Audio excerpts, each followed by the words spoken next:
Charlie Munger on how to build an unstoppable mind. Look at your mind. It's a machine built for survival. But in the modern world, it's also fragile, distracted, and easily broken. It's been corrupted by an endless stream of noise, bad information, and flawed thinking. It's a mind that can be stopped. But what if you could build a mind that cannot be broken? A mind that is impervious to market madness, to social pressure, and to its own worst instincts. This isn't a video about being smart. This is about being unstoppable. It's about a blueprint to forge a mind of steel, designed by Charlie Munger. The old gears are failing, and the process of building new ones is about to begin. 1. The law of liking and disliking. The human brain is not a purely rational machine. It's an emotional one. Munger would tell you that the most powerful force in your mind is not logic or reason.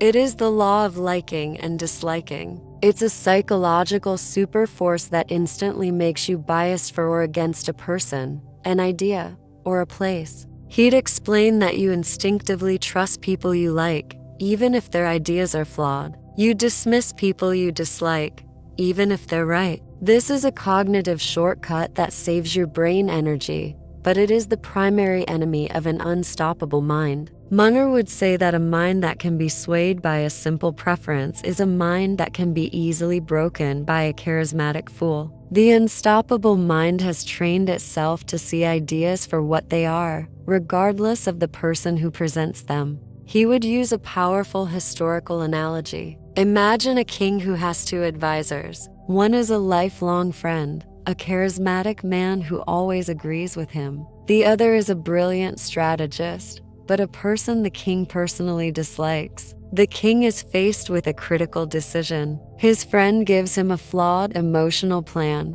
but because of their relationship, the king's mind finds 1,000 reasons to trust him. The strategist gives a perfect logical plan, but because the king dislikes him, his mind finds 1,000 reasons to dismiss him. This is the silent war happening inside your mind, a war that has changed the course of history and can ruin your life. The unstoppable mind wins this war by recognizing the bias and fighting against it with cold, hard logic. He would challenge you. Would you rather get a great idea from someone you hate or a bad idea from someone you love? 2. The law of incentive cost bias. Munger famously said, "Show me the incentive, and I'll show you the outcome." He would argue that most people are blind to the powerful, invisible force of incentive cost bias. It is the single most important factor in human behavior, and it explains why people act in ways that seem irrational. He would tell you that a weak mind believes that people act in their own best interest. An unstoppable mind knows that people act in their own incentivized interest. He would use the chilling analogy of a financial advisor. The advisor tells you to invest your life savings in a high-fee complex fund. A weak mind would believe them, but an unstoppable mind would ask, how much does this advisor get paid in fees from this specific fund? The answer might shock you. The advisor is not acting in your best interest. They are acting in their own. Munger would say that an unstoppable mind is a mind that constantly asks, what is their incentive? This habit allows you to see the world for what it is, not for what people pretend it to be. He'd challenge you. When was the last time you looked at a person's behavior and asked, what are they really being paid for? 3. The unpopular discipline of not giving your opinion. In the modern world, we are rewarded for having an opinion on everything. Social media, news, and even our jobs demand that we weigh in on every single issue. Munger would say that this is a dangerous psychological trap. He would say that an unstoppable mind is one that has the unpopular discipline of not giving an opinion unless it is a profound one. He would argue that your opinion is your most valuable intellectual currency. Every time you give a half-baked opinion, you are devaluing your intellectual capital. He'd say that a mind that is constantly talking is a mind that is not thinking. The most powerful people in the world, like Munger and Buffett, are known for their long silences. They are waiting for the perfect moment to speak, when their opinion can truly add value.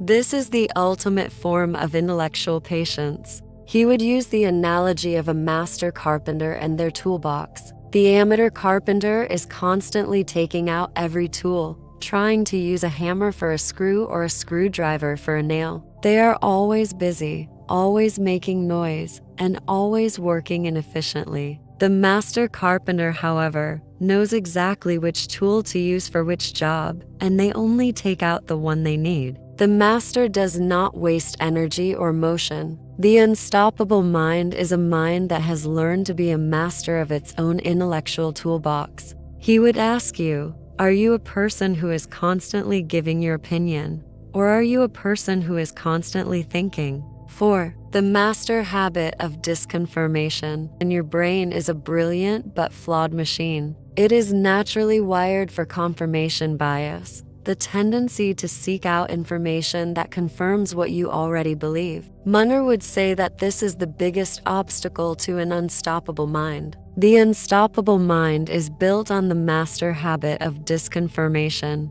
He would tell you that you must actively seek out people, ideas, and facts that prove you wrong. He would say that the most valuable thing you can do for your intellectual growth is to find a flaw in your own best idea. He'd use the analogy of a master scientist. A master scientist doesn't just look for data that proves their theory right. They actively seek out data that could prove it wrong. He'd say that the only way to build an unbreakable mind is to constantly assault it with contradictory evidence. This is a painful process. It requires you to admit that you were wrong and to change your entire worldview. But Munger would say that it is the most important thing you can do for your intellectual growth. He would ask you, when was the last time you changed your mind about something important because of new information? 5. The psychology of the go-go syndrome. We are a society addicted to motion. We believe that if we are constantly busy,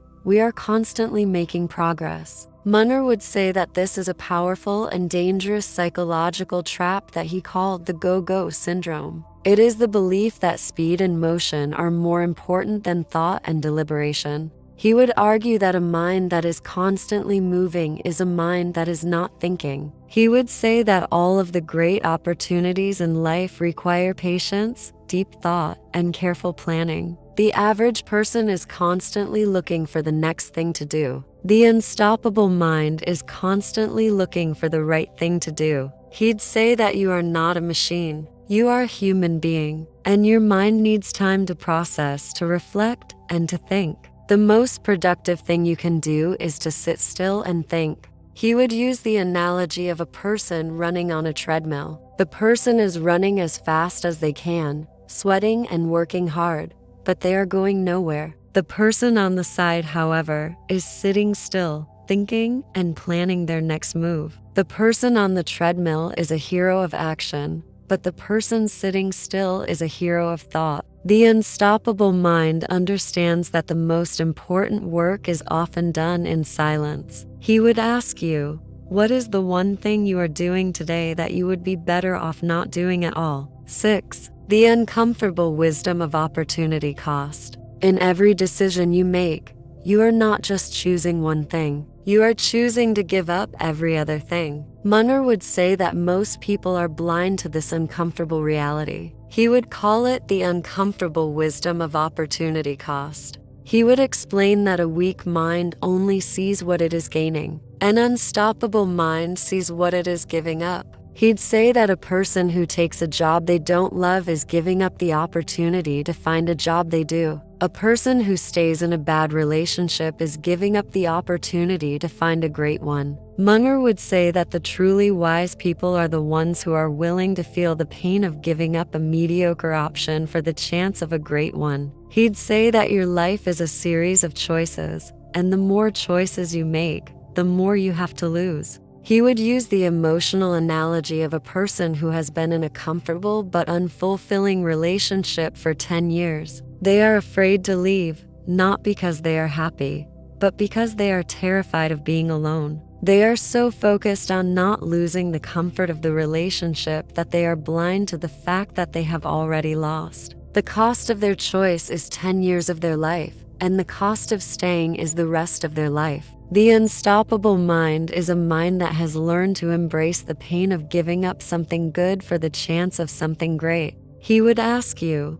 what is the one thing you are holding on to that is preventing you from achieving your full potential? 7. The law of cognitive consistency. Your mind hates to be wrong. It will actively seek out information that confirms your beliefs, even if those beliefs are wrong. It is a powerful psychological bias known as the law of cognitive consistency. It explains why people cling to bad ideas, bad investments, and bad relationships. He would tell you that an unstoppable mind is one that has a profound respect for the truth, even when the truth is painful. He'd say that a weak mind will bend the truth to fit its own beliefs. An unstoppable mind will bend its beliefs to fit the truth. This is a difficult and painful process. It requires you to admit that you were wrong and to change your entire worldview. But Munger would say that it is the most important thing you can do for your intellectual growth. He would paint a picture of a person who has made a bad investment.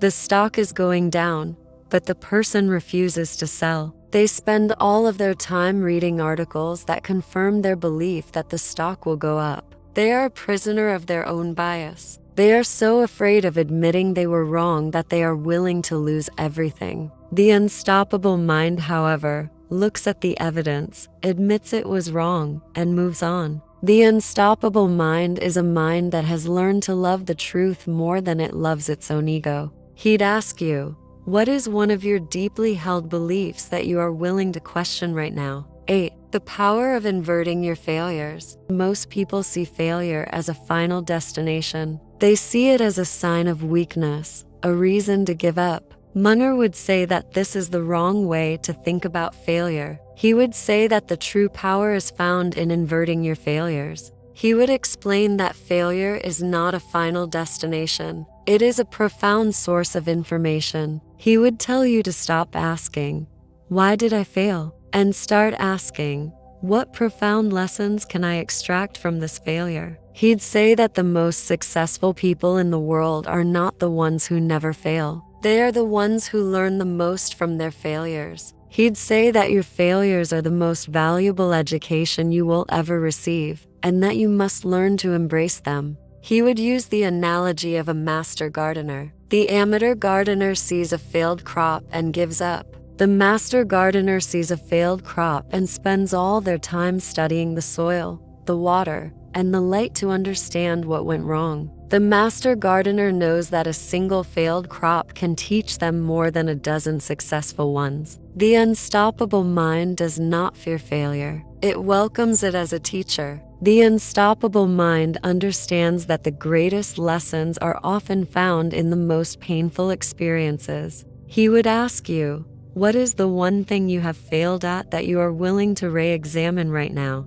9. The discipline of living below your intellect. In a world that rewards people for being brilliant, for using their full intellectual power, Munger would say that the single most important discipline is the discipline of living below your intellect. He would argue that your mind is like a car. If you are constantly driving it at its maximum speed, it will eventually break down. He'd say that the most successful people in the world are the ones who are constantly operating at 80% of their intellectual capacity. They are always thinking more carefully than they need to. They are always planning more meticulously than they need to. This gives them a profound advantage. It gives them the mental space to think, to reflect, and to see opportunities that others are missing. He'd say that a mind that is constantly on the verge of its intellectual capacity is a mind that is on the verge of a massive mistake. He would use the analogy of a master chef who is practicing their knife skills. The amateur chef tries to be as fast as they can.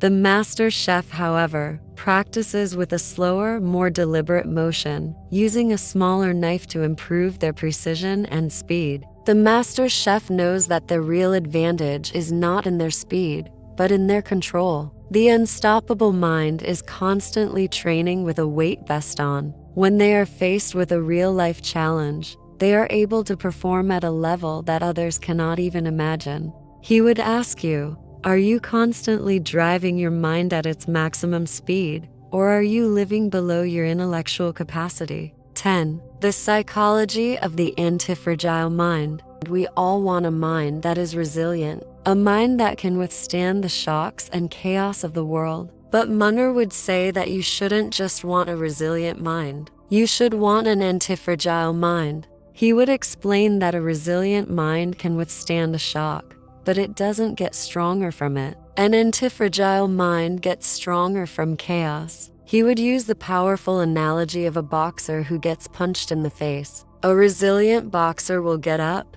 shake it off, and keep going. An antifragile boxer, however, will not only get up, but they will learn how to block that specific punch for the rest of their life. They will get stronger from the blow. Munger would say that the greatest strength is not found in avoiding a shock. It is found in the ability to get stronger from it. He'd leave you with this final, profound challenge. What is the one thing you are doing today that is not just making you resilient, but making you antifragile? 11. The Munger blueprint for an unbreakable mind.